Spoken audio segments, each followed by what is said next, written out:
सार्वजनिक वाहतूक व्यवस्थेचा कणा असलेल्या पीएमपीएमएल नागरिकांमध्ये अनेक कारणास्तव चर्चेचा विषय ठरली आहे। पुणे स्टेशन परिसरात असलेल्या बस थांब्यावरील अतिक्रमणामुळे नागरिकांमध्ये अनेक समस्यांना सामोरं जायला लागतंय। पीएमपीएल ही सार्वजनिक वाहतूक असून काही मार्गांवर तोटा असूनही प्रवाशांच्या सोयीसाठी तेथील वाहतूक सुरू ठेवणे क्रमप्राप्त आहे। पुण्याच्या सार्वजनिक वाहतूक यंत्रणेला सुधारण्यासाठी पीएमपीएल या नावाने स्वतंत्र स्वायत्त कंपनी स्थापन करण्यात आली, परंतु याचा फायदा प्रत्यक्षात पुणेकरांना झालाच असं नाही। आम्ही इथं आलो नरपतगिरी चौकातनं, आम्हाला जायचंय धायरीला। आम्ही उभे आहेत, माझं कार्ड येणार होतं म्हणून आहे, पण 3-4 बस गेल्या आता। हो, वेळेवर येतात। हां, असते आता गर्दी म्हटल्यानंतर कधी असते का? हां, कारण पुरुष बसलेले असतात, त्यांना उठा म्हणायला लागतं, उठतात काही जण, आणि आपण आता वृद्ध असं तर बोलता येत नाही ना उठा म्हणून, ते बसलेलेच असतात।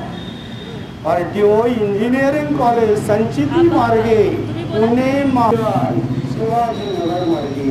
नाही, मी इथल्या माणसाच्या सुट्टीच्या दिवशी मला जर दिलं, ड्युटी दिली तर मी करतो। खूप बस असतात, जास्तीत जास्त 500-600 बस असतील, खूप प्रवास। संभाजीनगर चला, नाही बस फेल होत नाही या ठिकाणी, फक्त सांगितलं तरी लोक जात नाही असं असतं। तिथंच गोल फिरत असतात, सांगितलं तरी जात नाही।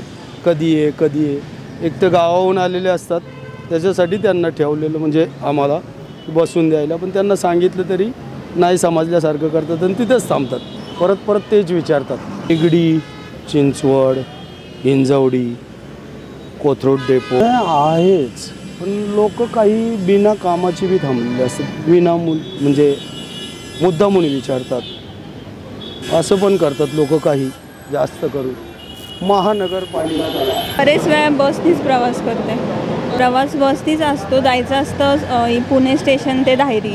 हां, बस वेळेवर असते, पण कधी नसते असं वाटतं की बसची म्हणजे जी काही फ्रिक्वेन्सी आहे ती वाढवावी असं वाटतं। नाही, मला अजून बस फेल झाल्याचा एक्सपिरियन्स नाही आला आहे। तो एक्सपिरियन्स फक्त कोथरूडच्या बसचा आलेला आहे की बस फेल झाली आहे। तिकीट एवढं काही वाटत नाही, आणि आता ते पासची जी काही सोय काढली त्यामुळं तर स्वस्तच वाटतं। हां, म्हणजे आता इकडे जे सांगतात प्रत्येक रूट वगैरे, ते तर बस येण्याच्या आधीच त्यांच्याकडनं व्यवस्थित रूट वगैरे सगळा कळतो। पुणे स्टेशन परिसरात असलेल्या बस थांब्याची दुरावस्था नागरिकांसाठी धोक्याची ठरतीये। तुकाराम शिंदे वाहनतळाजवळ असलेल्या बस डेपोसाठी मोठ्या प्रमाणात जागा उपलब्ध करून देण्यात आली आहे, परंतु त्या ठिकाणी फळ विक्रेते, फेरीवाले, लहान मोठ्या चहाच्या गाड्या, रिक्षा, प्रायव्हेट वाहने या सर्व गोष्टींनी बस थांब्याची जागा मोठ्या प्रमाणात गिळंकृत केली आहे। यामुळे परिसरात मोठ्या प्रमाणावर अस्वच्छता वाढत चालली आहे। पीएमपीएललाही अडथळा निर्माण होतोय। यावरील उपाययोजनेसाठी काही उपाययोजना कधी सुरू करण्यात येतील हा मोठा प्रश्न व्यवस्थेसमोर उभा ठाकलाय।